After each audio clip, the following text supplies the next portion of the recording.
స్వర్ణాంధ్ర 2047 చారిత్రాత్మకను ఉండబోతోందని ఈ రోజు విజయవాడలో జరిగినటువంటి స్వర్ణాంధ్ర 2047వ సభలో ఆదోని నియోజకవర్గం ఎమ్మెల్యే డాక్టర్ పార్థసారథి వాల్మీకి మహాసభలో ప్రసంగం.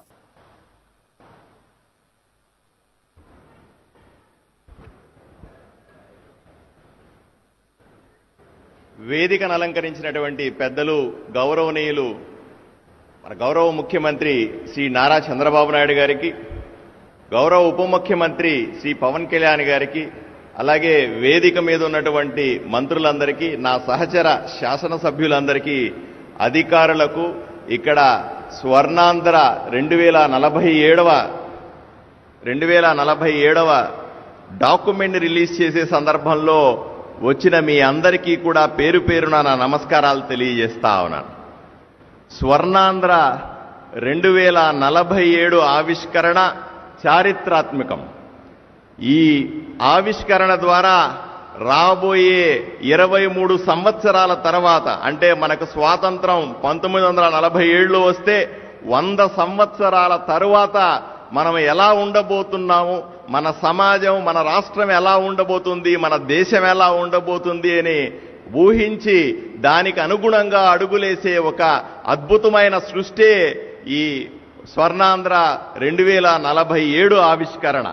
మనకు స్వాతంత్రం వచ్చి 77 సంవత్సరాలైనప్పటికీ కూడా అపరిష్కారంగా ఉన్నటువంటి ఎన్నో సమస్యలను పరిష్కరించే దిశగా గౌరవ ముఖ్యమంత్రి చంద్రబాబు నాయుడు గారు ఆలోచన విధానాన్ని మేళవించి ఈరోజు మన ముందు ఆవిష్కరిస్తున్నటువంటి ఈ స్వర్ణాంధ్ర విజన్ డాక్యుమెంటు లో పాలుపంచుకోవడం నాకు ఎంతో సంతోషంగా ఉంది. గౌరవ ప్రధానమంత్రి శ్రీ నరేంద్ర మోదీ గారి వికసిత భారత్ 2047 దేశం ఏ విధంగా రాబోయే 23 సంవత్సరాల్లో ముందడుగు వేయాలా అనే మార్గదర్శకాన్ని చేసినటువంటి మోదీ గారి ఆలోచన విధానానికి అనుగుణంగా ఆంధ్ర రాష్ట్రంలో కూడా ఈ ఆవిష్కరణ జరుగుతూ ఉంది. అంతందుకు ఈరోజు రాష్ట్రాలు అభివృద్ధి చెందితేనే దేశం అభివృద్ధి చెందుతాదని మనకందరికీ తెలుసు. ఈ విధంగా రాష్ట్రాన్ని అన్ని విధాలుగా అభివృద్ధి చేసే దిశలో మనం ప్రయాణిస్తున్నటువంటి చంద్రబాబు నాయుడు గారికి ప్రత్యేకంగా మనం అభినందించాల్సిన అవసరం ఉంది. దేశం అభివృద్ధి, రాష్ట్రం అభివృద్ధి, రాష్ట్రంలో ప్రతి కుటుంబం, ప్రతి పౌరుడి అభివృద్ధి ద్వారానే సాధ్యమవుతుందనే ఆలోచన విధానాన్ని మనం అందరూ అర్థం చేసుకోవాల్సిందే.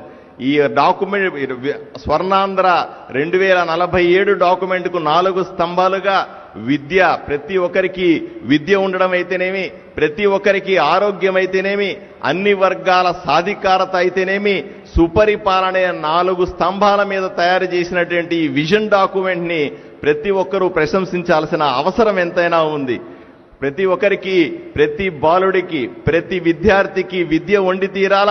డిజిటల్ విద్య ద్వారా, అలాగే పాఠశాలను ఆధునీకరించడం ద్వారా చదువుకున్న ప్రతి బిడ్డకి కూడా సాంకేతిక విద్య, నైపుణ్య కేంద్రాల ద్వారా ప్రపంచంలో మిగతా విద్యార్థులతో పోటీ పడే దిశగా రాష్ట్రంలోని ప్రతి బాలుడు, ప్రతి విద్యార్థి ఉండాలనే ఆలోచన చాలా గొప్పదని ఈ సందర్భంగా మనం అర్థం చేసుకోవాల్సిన అవసరం ఉంది. ఆరోగ్య సంరక్షణలో ప్రతి పౌరుడికి ఆరోగ్యం కావాలి, ఆసుపత్రులను ఆధునీకరించుకోవాలి, ఆసుపత్రుల్లో సదుపాయాలతో పాటుగా ఆసుపత్రితో సాంకేతిక నైపుణ్యాన్ని కూడా పుణికిపుచ్చుకోవాలన్న ముఖ్యమంత్రి గారి ఆలోచనకు అనుగుణంగా ఈ విజన్ డాక్యుమెంట్ తయారవుతా ఉంది. అన్ని వర్గాలకు సాధికారత లేకుండా విజన్లో రాబోయే 100 సంవత్సరాల స్వతంత్రానికి అర్థమే లేదు. రైతులు రాజు కాకుండా, రైతాంగం కానీ వ్యవసాయం లాభసాటిగా కాకుండా రాష్ట్రంలో సాధికారత సాధించడం సాధ్యం కాదు. ఎంతో మంది నిరుత్సాహం, ఉత్సాహం లేని విధంగా ఉన్నటువంటి యువతకి తిరిగి పునర్జీవనం, ఉత్సాహాన్ని పెంచే దిశగా మనం చేయాల్సిన పనులు ఎన్నో ఉన్నాయి. మహిళలకు సంబంధించినటువంటి ఆర్థికంగా నిలదొక్కునే విధానాలు గౌరవ ప్రధానమంత్రి ఎప్పుడూ చెప్తారు.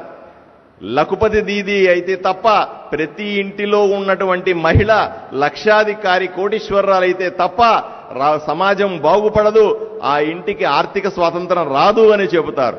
అలాగే అణగారిన ప్రజలు, బీసీలైనా, ఎస్సీలైనా, ఎస్టీలైనా, మైనారిటీలైనా సరే అందరి సాధికారత, అందరినీ అభివృద్ధి చేసుకోవడం, అందరి సంక్షేమం చూడడం దిశగా ముఖ్యమంత్రి గారు చేస్తున్నటువంటి ఆలోచన విధానం ఎంతో గొప్పదిగా మనం చూడాల్సిన అవసరం ఉంది.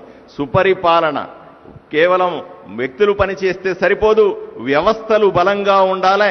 మెరుగైనటువంటి వ్యవస్థల ద్వారానే గ్రామాల్లో పట్టణాల్లో మెరుగైన పరిపాలన ఇవ్వగలుగుతాం.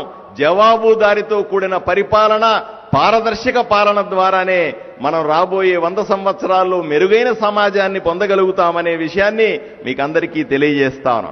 ఈ సందర్భంలో నేను నమ్ముతా ఉన్నాను, మన రాష్ట్రం అన్ని వర్గాల ప్రజల సహకారంతో, శ్రీ ముఖ్యమంత్రి చంద్రబాబు నాయుడు గారి ఆలోచన విధానంతో, శ్రీ ప్రధానమంత్రి నరేంద్ర మోదీ గారి మార్గదర్శకత్వంలో తప్పనిసరిగా అభివృద్ధి చెందుతుందని, డాక్యుమెంట్లో ఏవేవైతే అంశాలు పెట్టామో 10 అంశాలతో పాటుగా ఎంతో సుదీర్ఘ ఆలోచనతో ముఖ్యమంత్రి గారి అనుభవంతో పెట్టినటువంటి అన్ని అంశాలు కూడా నెరవేరుతాయని, రాబోయే తరాల కోసం ముఖ్యమంత్రి గారు కలలు కంటున్నటువంటి స్వర్ణాంధ్ర 2047 విజన్ ఏదైతే ఉందో, ఒక ఆలోచన ఏదైతే ఉందో, ఈ మహాయజ్ఞంలో భాగస్వాములు కావాల్సిందిగా ఎంతో సుదీర్ఘ ఆలోచనతో ముఖ్యమంత్రి గారి అనుభవంతో పెట్టినటువంటి అన్ని అంశాలు కూడా నెరవేరుతాయని, రాబోయే తరాల కోసం ముఖ్యమంత్రి గారు కలలు కంటున్నటువంటి